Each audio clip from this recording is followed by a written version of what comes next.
Good morning. Good morning. નમસ્કાર મિત્રો, હું છું નુપુર ઓઝા. આપ સૌનું હાર્દિક સ્વાગત કરું છું.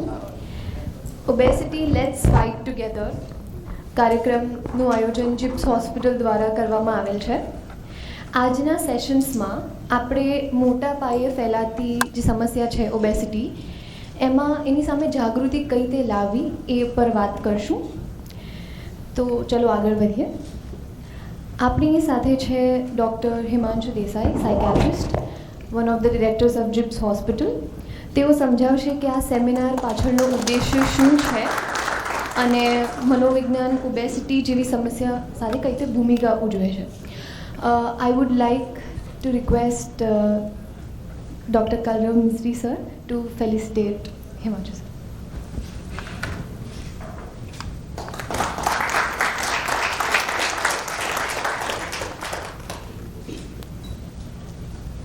Good morning, friends. It's great pleasure to be here on the Sunday morning. રવિવારની સવારમાં આપ સૌનું સ્વાગત છે અને એક નવા જ વિષય સાથે તમને મળવાનો એક ખૂબ આનંદ છે. આખી ઓબેસિટીની સફરમાં અમે છેલ્લા 2 મહિનાથી જોડાયેલા છીએ. આપણે બધા ઘણા બધા સાથે જોડાયેલા છીએ અને આપણે આટલે સુધી પહોંચ્યા છીએ. પણ આ આપણી સફરની શરૂઆત છે, અંત નથી. આપણે સાથે રહીને કામ કરવું છે એવો એક વિચાર છે. સો સફરિંગની અંત છે. હા, સફરિંગની અંત છે. સફરિંગનો અંત છે. Very true. ઘણા બધા એવું માનતા હશે કે ભાઈ વજન ઉતારવું, કે તમારામાંથી ઘણા બધા લોકોએ વજન ઉતારવાનો પ્રયત્ન કર્યો છે, તમારી આજુબાજુ પણ ઘણા બધા લોકોએ વજન ઉતારવાનો પ્રયત્ન કર્યો છે, પણ કોઈને કોઈ કારણોસર ક્યાંક મેન્ટલ બ્લોક આવે છે અને એ અટકી જાય છે. અમે સાયકિયાટ્રિસ્ટ શું કામ આમાં પડ્યા? કારણ કે અમને એવું લાગ્યું કે બધા જ લોકો ખૂબ મહેનત કરે છે. ડાયટિશિયન, એક્સરસાઇઝ કરવાવાળા, ઘણા બધા લોકો, બધું અત્યારે ઇન્ટરનેટ પર તમે ખાલી જો થોડું ઓબેસિટી સર્ચ કરશો ને તો you will be flooded with obesity. તમને વજન ઉતારવાના ઘણા બધા પ્રયત્નો ઘણા બધા લોકો બતાવશે, પણ આ બધામાં માનસિક અથવા તો સાયકોલોજીકલ પાર્ટ જે છે એ પાર્ટને ટચ કરવો, અડવો એ બહુ જરૂરી છે. નહીંતર આ સર્કલ પૂરું થતું નથી. કારણ કે વચ્ચે વચ્ચે ક્યારેક તમે પ્રયત્ન કર્યો અને છોડી દીધું એવું બને છે.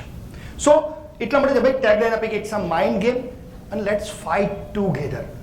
આપણે સાથે મળીને એકબીજાને મદદરૂપ થઈએ આખા આ પ્રોસેસમાં, તો કદાચ આ પ્રોસેસમાં વધારે સફળતા મળશે. એવો એક અમારો ઉદ્દેશ્ય છે. So this seminar is organise with the aim to make a healthier સોસાયટીને વધારે હેલ્ધીયર કેવી રીતે બનાવી, એવા એમ સાથે વાત શરૂ કરી હતી. અને અમે નવા હતા, જુદા જુદા એક્સપર્ટ્સને અમે ભેગા કર્યા. ધીરેનભાઈ એ અમારા બેકબોન છે, જેમણે તમને છેલ્લા 41 દિવસથી રેગ્યુલર રોજ સવારે કંઈક ને કંઈક મેસેજ ઓબેસિટી પર મોકલે છે. અને એ Dhirenbhai is a basically orthopaedic surgeon. Doctor Paragbhai છે, ઇઝ અ એન્ડોક્રાઇનોલોજિસ્ટ. બધા વિશે ઇન્ટ્રોડક્શન થોડીક ના ટૂંકમાં આગળ જતાં જેમના સેશન આવશે એ પ્રમાણે આપીશું.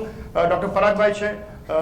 Saurabh is a nutritionist. Aalap is basically physiotherapist. Devki is here. Doctor Maitreya is here, is a psychiatrist અને ખાસ મેનલી મેન્ટલ બ્લોક વિશે વાત કરશે. દેવકી એક આપણે કોમ્યુનિટી એક ભેગી કરવા જઈ રહ્યા છે, એના માટે she will introduce all of us. આ સેમિનાર યુનિક છે. કેમ? કારણ કે અહીંયા એક્સપર્ટ તમને મદદ કરશે અને તમે તમારા પ્રોગ્રામમાં કેવી રીતે ચોંટેલા રહો. તમે તમારા ઓબેસિટી પ્રોગ્રામને કેમ છોડી ન દો, કારણ કે એનાથી ફાયદા ઘણા બધા છે. થોડાક લોકોના જુદા જુદા પ્રશ્નો વિશે સાંભળીએ કે ભાઈ આ જર્નીમાં તમે જુદા જુદા પ્રશ્નોમાંથી પસાર થયા છો. કેટલાક પ્રશ્નોની અહીંયા હું ચર્ચા કરી લઉં કે I want to reduce weight, પણ હું ભૂખ્યો રહી શકતો નથી. મારે વજન ઉતારવું છે પણ ભૂખ્યા નથી રહેવાતું, તો શું કરું? મને લોકોને મળવું ગમતું નથી કારણ કે મારું વજન 100 કિલો કરતાં વધારે છે. સો આઈ અવોઇડ મીટિંગ પીપલ. હું દરરોજ 1 કલાક ખૂબ મહેનત કરું છું, ખૂબ વર્જિશ કરું છું, ખૂબ કસરત કરું છું, છતાં પણ મારું વજન બહુ ઉતરતું નથી. તો કયા કયા ફેક્ટર્સ કામ કરે છે? Everyone in our family it's low fat diet. ઘરમાં બધા જ લોકો લો ફેટ ડાયટ લે છે, પણ છતાં બધા જ ઓવરવેટ છે. આવું કેમ? મારે નવા ડિઝાઇનર કપડાં પહેરવા છે પણ હું પહેરી શકતો નથી કારણ કે વજનના કારણે હું આઈ એમ નોટ લુકિંગ સ્માર્ટ, હું કદરૂપી દેખાઉં છું, આઈ એમ નોટ લુકિંગ ગુડ. અને મારા વજનના કારણે મને કોઈ યોગ્ય પાત્ર નથી મળતું અને that creates lots of frustration. એવું થાય છે કે મેં જુદી જુદી ડાયટિંગની જુદી જુદી પદ્ધતિઓ વાપરી, જાતની પદ્ધતિઓ વાપરી. કોઈ કે કીધું ઇન્ટરમિટન્ટ કરો, કોઈ કે કીધું કે લો કેલરી કરો, કોઈ કે કીધું હાઈ કેલરી કરો, છતાં પણ મને કંઈ ફાયદો ન થયો. ગાયનેકોલોજીસ્ટે કીધું કે તમે વજન નહીં ઉતારો તો તમે માં નહીં બની શકો. તો શું કરવું? ઓર્થોપેડિક સર્જને કીધું કે તમને બેકએક છે, વજન ઉતારવું તમારા માટે જરૂરી છે. વજન ઉતારો, પણ નથી ઉતરતું. ગયા વર્ષે મને હાર્ટ એટેક આવ્યો. મારા ડૉક્ટરે કીધું કે તારે વજન ઉતરવું જરૂરી છે, પણ ઉતારી શકતો નથી. મારું બાળક સ્કૂલમાં જાય છે તો સ્કૂલમાં બીજા લોકો એની મજાક ઉડાવે છે, કહે છે કે ભાઈ તું તો બહુ વજનદાર છું, તું તો બહુ જાડીયો છું. તો શું કરવું? આ બાળકના ફ્રસ્ટ્રેશન્સને કેવી રીતે હેન્ડલ કરવા? નીનું ઓપરેશન કરવાનું છે, ની ઘસાઈ ગયા છે, છતાં પણ weight is one of the major factor. કેટલાક લોકો એવું કહે છે કે જિંદગી બહુ જ ટૂંકી છે, મજા કરી લો, પછી તો બધું આવવાનું જ છે ને. So I want to reduce weight but I don't know what to do. શું કરવું? અને એના જવાબ મેળવવા માટે જ અમે આ સેમિનારનું આયોજન કર્યું છે. કેમ કરવું જોઈએ?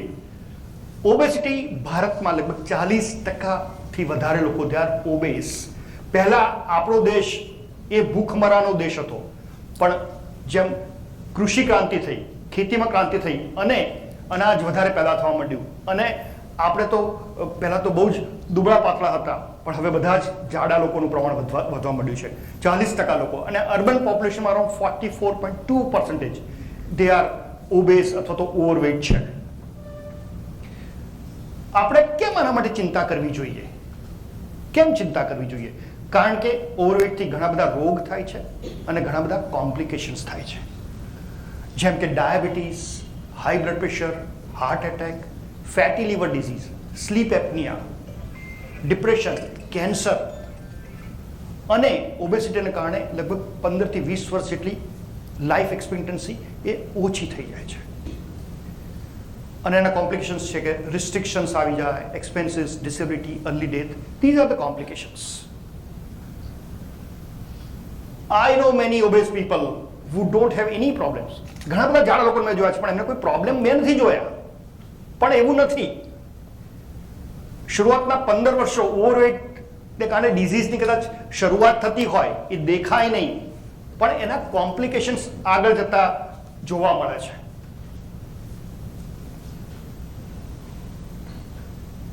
So, but will weight reduction decreases my chances of complication? Yes. Definitely yes. વજન ઉતારવાથી તમારા મેડિકલ પ્રોબ્લેમ્સમાં ચોક્કસ ફાયદો છે. અમે પરાગભાઈ જોડે ચર્ચા કરતા હતા આ પ્રોગ્રામ દરમિયાન. પરાગભાઈ બહુ સરસ વાત કીધી કે ઓબેસિટીથી તમારા કદાચ કોસ્મેટિક લુકમાં ફરક કદાચ મોડો શરૂ થાય, પણ તમારું વજન 5 કિલો, 1 કિલો, 2 કિલો, 5 કિલો ઘટશે તો પણ તમારા મેડિકલ પ્રોબ્લેમમાં ખૂબ ફાયદો થવાની શરૂઆત થઈ જશે. અને આ વાત અમે ખૂબ ભારપૂર્વક કહી હતી. કેટલા ફાયદા થાય? તો ફાયદાનું લિસ્ટ ઘણું છે.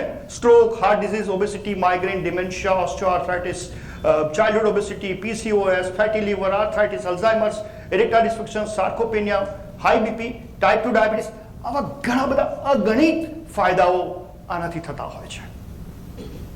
પણ લોકો શા માટે વજન નથી ઉતારી શકતા?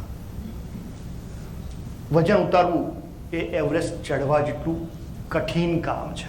અને જે તમે ઘણા બધા લોકો આ અનુભવ્યું છે. કેટલા લોકો અનુભવ્યું છે કે વજન ઉતારવું બહુ ડિફિકલ્ટ છે? Raise your hands.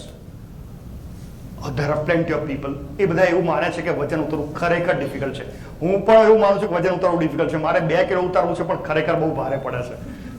પણ બહુ સાચું કહું, આ સેમિનારમાં હું આવ્યો પછી મને ફાયદો શું થયો કે મારું ખાવાનું જ્યારે પણ ખાવા બેસું ત્યારે મારું મગજ ઓબેસિટીમાંથી બહાર નથી આવતું. મને દિવસ રાત ઓબેસિટીના સપના આવે છે હવે તો. અને ચિરાગભાઈ મળ્યું તો ચિરાગભાઈ કીધું કે ઓબેસિટીના આ ગ્રુપમાં જોઈન થયા પછી પણ એમણે વજન 2-3 કિલો ઉતારી શક્યા. So it is working. જો ગ્રુપમાં રહેવાથી જો કામ થતું હોય તો ખરેખર તમે તમારી જાત ઉપર કામ કરશો તો it has to work. It has to work. Failing to plan is planning to fail. જો તમે સરખું પ્લાન નહીં કરો તો you will definitely fail. You need to have will power, self control.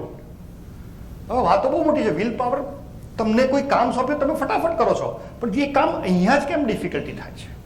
A difficulty એટલા માટે થાય છે કે it's not only will power, there are multiple things are associated with this. આપણે આવનાર આજના સેશન્સમાં એ વિશે વાત કરીશું.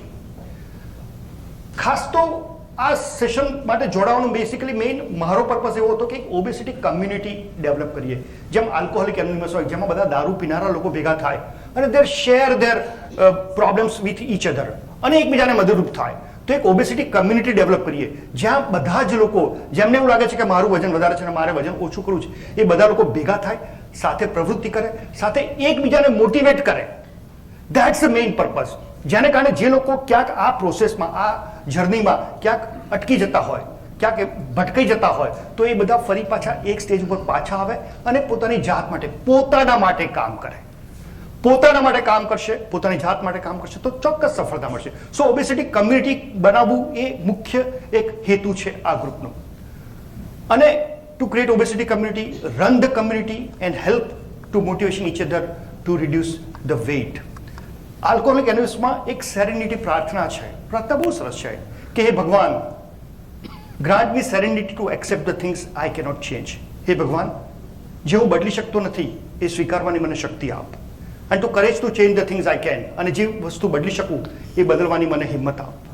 અને થિંગ્સ આઈ, અને આ બે વચ્ચેનો ભેદ પારખવાની મને ડાપણ અથવા તો બુદ્ધિ આપ. એટલે જે હું બદલી શકું છું એ બદલવાનું શરૂ કરું, જે નથી બદલી શકતો એ સ્વીકારી લઉં, અને આ બે વચ્ચેનો ભેદ મને ખબર પડે તો મને ખરેખર ખૂબ ફાયદો થાય. આપણે સાથે મળીને આખી જર્નીને જોઈશું, સમજીશું તો ચોક્કસ આપણને ફાયદો થશે. અહીંયા હું અટકું છું, પણ साथ साथ એવું કહું છું કે देखिए परिमल भाई को, जिनका वजन 150 केजी था, आज उसने हमारा साथ दिया, हमने उसको एक जादुई चिराग दिया, आज उसका वजन 80 किलो हो गया है. आप सब भी एक जादुई चिराग पा सकते हैं. ज्वाइन कीजिए हमारे साथ और ये जादुई चिराग की जिंदगी में हमारे साथ रहिए. Thank you very much.